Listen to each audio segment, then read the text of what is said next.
Hello everyone, welcome to सिद्धांत scholars academy. My self Nandita Jain. इस video lecture से हम स्टार्ट कर रहे हैं क्लास 10th की फिजिक्स का चैप्टर इलेक्ट्रिसिटी। तो आज की वीडियो में हम पढ़ने वाले हैं इलेक्ट्रिसिटी किसे कहते हैं, चार्ज पार्टिकल्स क्या होते हैं, इलेक्ट्रिक चार्ज क्या होता है, ये कितने टाइप का होता है और ये किस तरह से एक दूसरे को अट्रैक्ट या रिपेल करते हैं। तो सबसे पहले हम पढ़ लेते हैं इलेक्ट्रिसिटी किसे कहते हैं। तो electricity is a form of energy that results from the flow of charge particle. Electricity क्या है? इलेक्ट्रिसिटी एक फॉर्म ऑफ एनर्जी है और ये किसकी वजह से क्रिएट होती है? चार्ज पार्टिकल के फ्लो करने की वजह से ये क्रिएट होती है। तो हम क्या कह सकते हैं कि इलेक्ट्रिसिटी एक तरह की फॉर्म ऑफ एनर्जी है जो चार्ज पार्टिकल के फ्लो करने से क्रिएट होती है। Okay, so electricity is a form of energy that results from the flow of charge particles. I hope आपको ये क्लियर हो गया होगा। अब हम देखते हैं कि चार्ज पार्टिकल्स किसे कहते हैं। ए charge particle is a particle with an electric charge. एक चार्ज पार्टिकल वो पार्टिकल होता है जिसमें इलेक्ट्रिक चार्ज होता है। इलेक्ट्रिक चार्ज क्या होता है? इलेक्ट्रॉन के फ्लो करने से जो चार्ज क्रिएट होता है उसे इलेक्ट्रिक चार्ज कहते हैं। It may be ions such as molecule or atoms with a surplus or deficit of electron relative to proton. तो जैसे हमें पता है कि कोई भी एटम होता है, कोई भी पार्टिकल होता है, ठीक है, तो उसके अंदर न्यूक्लियस होता है, न्यूक्लियस के अंदर न्यूट्रॉन और प्रोटॉन होते हैं, ठीक है। ये न्यूक्लियस ने होल्ड किया होता है और उसके आसपास क्या है, इलेक्ट्रॉन्स फ्लो करते रहते हैं, है ना। ये हमने सब पढ़ा हुआ है फिजिक्स में।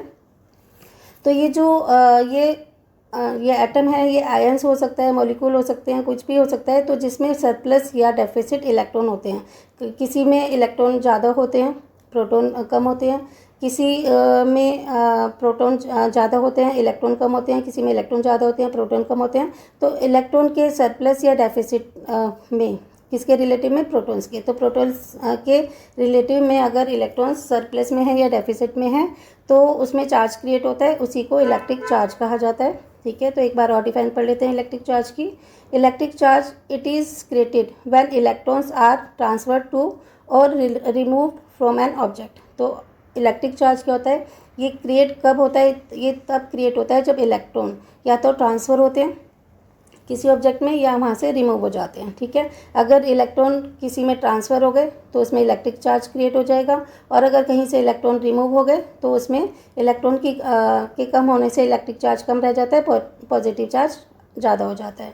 तो कुल मिला के हम कह सकते हैं कि इलेक्ट्रिक चार्ज कब क्रिएट होता है? जब इलेक्ट्रॉन ट्रांसफ़र होते हैं या रिमूव्ड होते हैं किसी ऑब्जेक्ट से। ओके, तो ये इलेक्ट्रिक चार्ज कितने टाइप का हो सकता है? There are 2 types of the electric charge. First positive charge और सेकेंड नेगेटिव चार्ज। ओके, तो पॉजिटिव चार्ज और नेगेटिव चार्ज का रिलेशन देख लेते हैं। अगर किस अपोजिट चार्ज होते हैं, जैसे इनको अनलाइक चार्ज भी कहा जाता है, ये एक अट्रैक्ट करते हैं ईच अदर, ठीक है। तो एक प्रोटॉन जिसमें पॉजिटिव चार्ज होता है, एक इलेक्ट्रॉन जिसमें नेगेटिव चार्ज होता है, तो ये दोनों एक दूसरे को अट्रैक्ट करेंगे। तो हम कह सकते हैं कि जो अपोजिट चार्ज होते हैं, एक प्लस हो दूसरा नेगेटिव हो, या पहला नेगेटिव हो दूसरा पॉजिटिव हो, यानी कि इसमें प्रोटॉन का चार्ज है पॉजिटिव, इसमें इलेक्ट्रॉन का चार्ज है नेगेटिव, या फिर पहले में नेगेटिव हो दूसरे में पॉजिटिव हो, तो इन्हें अपोजिट चार्जेस कहा जाता है और ये चार्जेस एक दूसरे को अट्रैक्ट करते हैं, ठीक है। अब हम पढ़ लेते हैं सिमिलर चार्जेस। सिमिलर चार्जेस क्या होते हैं? इनको लाइक चार्जेस भी कहा जाता है। ये एक दूसरे को रिपेल करते हैं, एक दूसरे से दूर होते हैं। अगर दोनों हमारे जो पार्टिकल्स हैं उसमें पॉजिटिव चार्ज हैं या दोनों पार्टिकल्स में नेगेटिव चार्ज हैं, इट मीन्स ये सेम चार्ज हैं, लाइक चार्जेस हैं, तो एक दूसरे को ये रिपेल करेंगे, ठीक है। Repel to each other. देखो, दोनों पॉजिटिव पॉजिटिव हैं तो ये रिपेल हो रहे हैं, एक दूसरे से दूर जा रहे हैं, और दोनों नेगेटिव हैं तो भी रिपेल कर रहे हैं एक दूसरे को, एक दूसरे से दूर जा रहे हैं। क्लियर? तो अब हम देखते हैं कि जो ऐसा यूनिट है पॉजिटिव इलेक्ट्रिक चार्ज की, वो क्या है। तो इलेक्ट्रिक चार्ज की जो ऐसा यूनिट होती है ना, वो होती है कूलम। ओके, इलेक्ट्रिक चार्ज की ऐसा यूनिट होती है कूलम, जिसको कैपिटल C से डिनोट किया जाता है।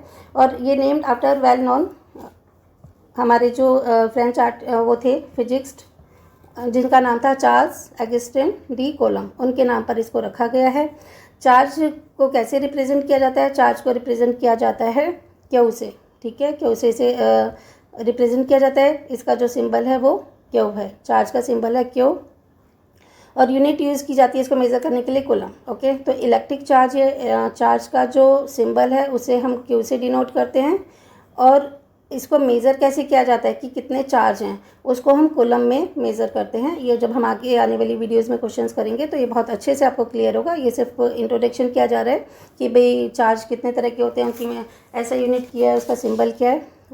ओके, अब हम देख लेते हैं कि क्यू जो है वो किसके बराबर होते हैं। ठीक है, तो हमने कहा कि क्यू को मेज़र तो किया जाएगा कूलम में, ठीक है, बट ये किसके बराबर होते हैं, ये होते हैं n इंटू ई के बराबर। n मतलब नंबर ऑफ इलेक्ट्रॉन्स और ई मतलब चार्ज ऑफ एन इलेक्ट्रॉन।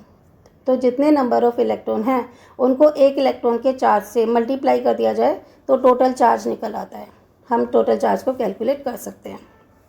ठीक है, अब जो हमारा नेगेटिव चार्ज है या पॉजिटिव चार्ज है, इनका चार्ज का ये जो चार्ज है ये है कितने 1.602 इंटू 10⁻⁻⁻19 कूलम। ठीक है, तो अगर नेगेटिव चार्ज है तो इसके सामने हम नेगेटिव का साइन लगा देंगे, और अगर पॉजिटिव चार्ज है तो इसके सामने पॉजिटिव का साइन होगा, यानी कि हम इसको सीधा 1.62 इंटू 10⁻⁻19 कूलम लिख सकते हैं, या शॉर्ट में हम इसे 1.6 इंटू 10⁻⁻19 कूलम भी लिख देते हैं, क्योंकि 1.6202 करने से कैलकुलेशन थोड़ी सी बड़ी हो जाती है, तो हम इसको अप्रॉक्स कर सकते हैं। अब ये कैसे आया चार्ज, ये चार्ज कैसे आया, ये आने वाली वीडियो में हम कवर करेंगे, क्योंकि एनसीईआरटी में एक प्रॉपर क्वेश्चन है इसके ऊपर कि कैलकुलेट एक इलेक्ट्रॉन का चार्ज कैसे कैलकुलेट किया जाता है। ठीक है, तो बस हमें अभी क्या देखना है कि 1 इलेक्ट्रॉन का जो चार्ज है वो नेगेटिव में होगा 1.602 इंटू 10⁻⁻19 कूलम, और प्रोटॉन का पॉजिटिव में होगा। ठीक है, नेक्स्ट वीडियो में हम देखेंगे कि जो चार्ज है कैसे कैलकुलेट होंगे, और उसके बाद ये कौन कौन सी जो ऑब्जेक्ट होते हैं वो एक दूसरे के उनके चार्जेस एक दूसरे को अटैक करते हैं या रिपेल करते हैं। ये हम इसमें 3-4 एग्जांपल लेके देखेंगे। एनोवाइट रोड का लेंगे, ग्लास रोड का लेंगे, सिल्क के साथ ड्राई कॉम का लेंगे, ड्राई हेयर्स के साथ प्लास्टिक कॉम का, प्लास्टिक स्केल का। तो 3-4 एग्जांपल हम नेक्स्ट वीडियो में सीखेंगे कि किस तरह से ये चार्ज एक दूसरे को जो रिपेल करते हैं या फिर अट्रैक्ट होते हैं एक दूसरे से। तो आई होप कि आपने ये वीडियो लेक्चर एंजॉय किया होगा। छोटी छोटी वीडियो बनाएंगे, इसमें हमारा सारा लखमीर सिंह की बुक के नोट्स होंगे, प्लस पूरा एनसीईआरटी कवर होगा, और साथ ही प्रीवियस ईयर क्वेश्चन भी होंगे। तो आप इसे बहुत ध्यान से सुनिएगा, समझिएगा। आने वाली वीडियो में हम इसको बहुत इंटरेस्टिंग वे में ये पूरा इलेक्ट्रिसिटी का चैप्टर क्लियर करेंगे। चलिए मिलते हैं नेक्स्ट वीडियो में।